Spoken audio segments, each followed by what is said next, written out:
Kita ke informasi lain pemirsa, penyelundupan pakaian bekas impor ilegal berhasil digagalkan oleh polisi.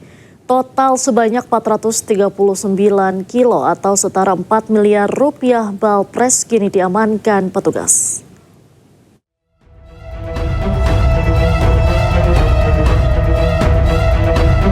Di Treskrimsus berhasil menggagalkan penyelundupan pakaian bekas impor ilegal.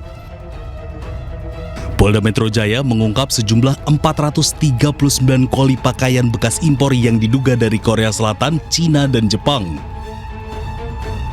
Barang penyelundupan senilai 4,2 miliar rupiah ini diamankan di dua tempat yang berbeda di wilayah, yaitu penangkapan pada 11 November di Durensawit, Jakarta Timur dan 16 November di wilayah Cikampek, Tambun, Bekasi, Jawa Barat. Barang bukti yang berhasil kita amankan dari kedua penangkapan ini adalah 439 bal pakaian bekas, 3 truk Ford diesel double, kemudian 2 truk Fuso, 3 pick up, dan 1 buah HP merek Samsung S25 milik saudara IR. Dan semuanya ini sudah berada di Polda Metro Jaya. Persangkaan pasal yang kami terapkan terhadap yang kita duga pelaku adalah pasal 46 Undang-Undang Perdagangan, pasal 110 dan 111 dan Undang-Undang Perdagangan. Dan tidak menutup kemungkinan kami juga akan menjerat dengan pasal TPPU. Modusnya dari para pelaku adalah memasukkan barang impor untuk didistribusikan di daerah DKI dan sekitarnya. Menteri Keuangan RI Purbaya tolak usulan pedagang thrifting yang meminta legalisasi impor pakaian bekas. Meski para pedagang bersedia membayar pajak, pemerintah tetap akan menghentikan seluruh barang ilegal yang masuk ke Indonesia.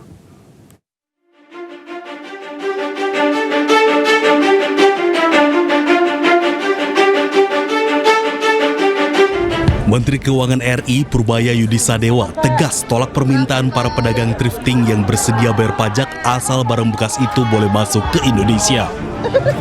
Purbaya beralasan larangan tersebut sesuai dengan aturan yang sudah dibuat sebelumnya. Tertuang dalam Peraturan Menteri Perdagangan Nomor 40 Tahun 2022, di mana melarang barang impor pakaian bekas untuk melindungi industri dalam negeri dan UMKM. Tanggapan saya nggak perlu dengan bisnis thrifting. Yang saya kendalikan adalah barang ilegal yang masuk ke Indonesia. Saya akan membersihkan Indonesia dari barang-barang ilegal yang masuk yang ilegal. Thrifting kan kalau barang bekas kan dilarang kan, sudah jelas itu ilegal. Jadi nggak ada hubungannya bayar pajak apa nggak bayar pajak, itu barang ilegal. Menurut Anda apa? Kalau saya menagih pajak dari ganja misalnya, apakah jadi barang jadi legal? Kan enggak. Kira-kira gitu Pak padanannya. Sebelumnya, dalam rapat dengar pendapat bersama Badan Aspirasi Masyarakat DPR RI kemarin Rabu, perwakilan pedagang thrifting Pasar Senen, Rifai Silalahi, meminta usahanya dilegalkan. Memang masuk ke Indonesia hampir semuanya dipastikan ilegal. Masuknya Pak. Jadi sebenarnya kita berharap masuknya ini, barang thrifting ini sekarang bisa dilegalkan, kita mau bayar pajak. Yang utama itu, kita mau bayar pajak. Karena selama ini Pak, masuknya barang ini secara ilegal ke Indonesia, itu hampir ratusan miliar setiap bulan. Biayanya hampir ratusan miliar setiap bulan, masuk secara ilegal. Jatuhnya ke oknum-oknum. Mereka pun siap membayar pajak agar bisa beroperasi secara legal. Sementara itu, dalam rapat tersebut, Rifai juga mengklaim adanya pembayaran suap pada oknum pegawai Direktorat Bea dan Cukai guna meloloskan pakaian bekas impor ilegal masuk ke Indonesia. Selama ini, para pedagang membayar ratusan juta rupiah per kontainer ke oknum petugas di pelabuhan. Tim Liputan iNews melaporkan. Polisi tangkap 4 tersangka dalam kasus kebakaran kediaman Hakim Tindak Pidana Korupsi Pengadilan Negeri Medan, Sumatera Utara. Polisi memastikan pembakaran dilakukan secara sengaja berdasarkan hasil pemeriksaan saksi, CCTV, dan olah tempat kejadian perkara. Motif para tersangka ini karena sakit hati pada korban hingga merencanakan pembakaran dan pencurian. Otak pelaku pembakaran sopir pribadi Hakim Hamazaro Warudu.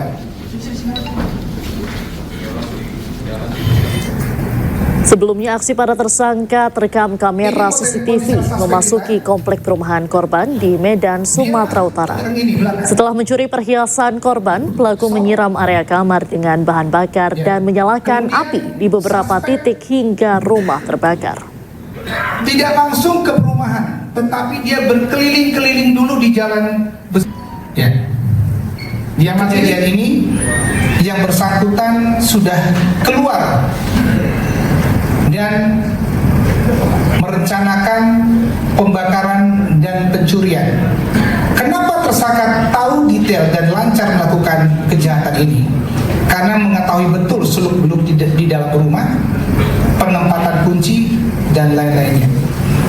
Saya hanya bisa menjelaskan motif dari pelaku melakukan pembakaran dan pencurian. Pemirsa, Polda Metro Jaya mengajukan perpanjangan masa pencekalan Roy Suryo CS, tersangka kasus fitnah ijazah palsu Presiden ke-7 RI Joko Widodo. Pencekalan ini dapat diperpanjang menjadi 6 bulan.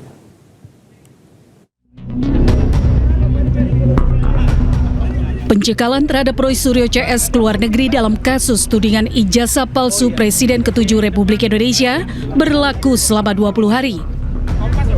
Namun Kabid Humas Polda Metro Jaya menuturkan pencekalan terhadap ke-8 tersangka ini akan diperpanjang dari awalnya 20 hari menjadi 6 bulan. Alasannya untuk memudahkan proses penyelidikan yang dilakukan oleh Polda Metro Jaya yang saat ini masih berlangsung. Ini masih diagendakan dari penyidik karena masih pada saat pemeriksaan minggu lalu dari 3 tersangka mengajukan saksi dan ahli. Nah, penyidik harus melakukan pemanggilan pemeriksaan terhadap saksi dan ahli. Setelah itu akan mengagendakan kepada 5 orang tersangka lainnya.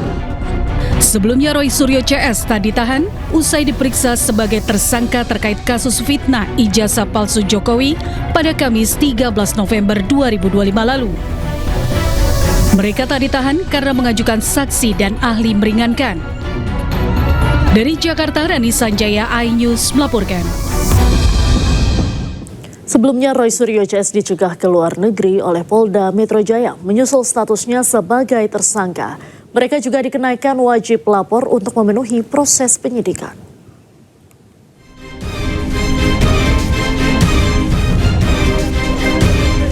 Polda Metro Jaya mencegah seluruh tersangka kasus tudingan ijazah Joko Widodo ke luar negeri.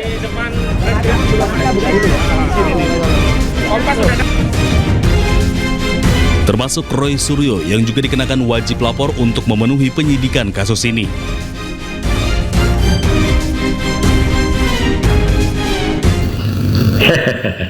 Ya, saya sih senyum saja ya menjawab adanya statement bahwa kami itu dicekal, ya gitu. Nggak apa-apa, ya, toh sudah selesai.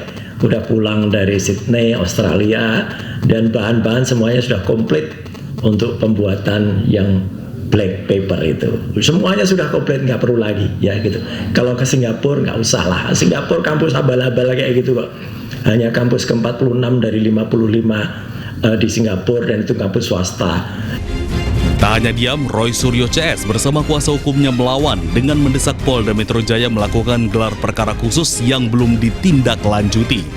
Roy Suryo CS datang ke Polda Metro Jaya sekaligus mengajukan surat permohonan pemeriksaan saksi dan ahli yang diklaim bisa membuat proses penyidikan seimbang. Kami sudah mengirim gelar perkara khusus di bagian Wasidik di Polda Metro Jaya 21 Juli yang lalu. Namun sampai hari ini tidak pernah ditindaklanjuti, dan kemarin dari penyidik kami disonding untuk menindaklanjuti, dan hari ini kami juga akan kembali mengirimkan permohonan gelar perkara khusus yang hari ini kami serahkan kembali ke Biro Wasidik. Jadi kami lihat ahli-ahli yang mereka lakukan itu satu, ya, tidak pernah berkualifikasi seperti itu, hanya bisa membaca undang-undang, bukan pembuat undang-undang, jadi nggak bisa dong menafsirkan undang-undang. Saya kebetulan yang membuat juga, tapi karena saya dalam hal ini yang diajukan statusnya menjadi tersangka, maka saya nggak bisa. Tapi yang di atas saya inilah orang yang bersama-sama saya dulu. Sebelumnya, Polda Metro Jaya telah menetapkan 8 tersangka dalam kasus tudingan ijazah palsu Joko Widodo. Mereka dibagi dalam 2 klaster dan dijerat dengan pasal UU ITE. Tim Liputan iNews melaporkan.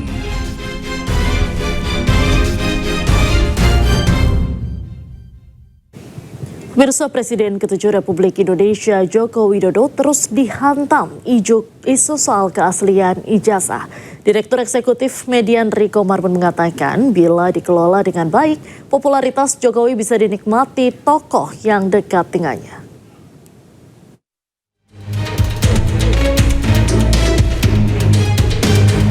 Meski sudah 1 tahun lengser, Presiden ke-7 Republik Indonesia Joko Widodo terus dihantam isu keaslian ijazah.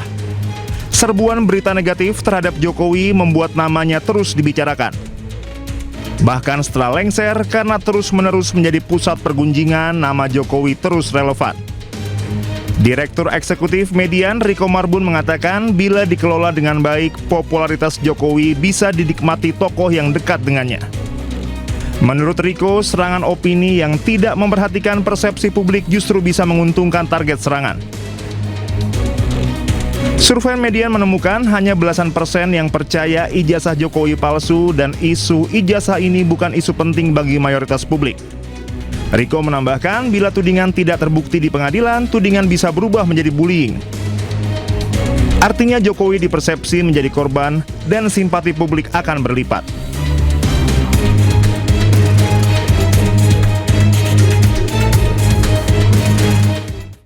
Informasi lain, pemirsa, KPK menyebut kasus dugaan korupsi dalam pengadaan Google Cloud sudah masuk ke tahap penyidikan.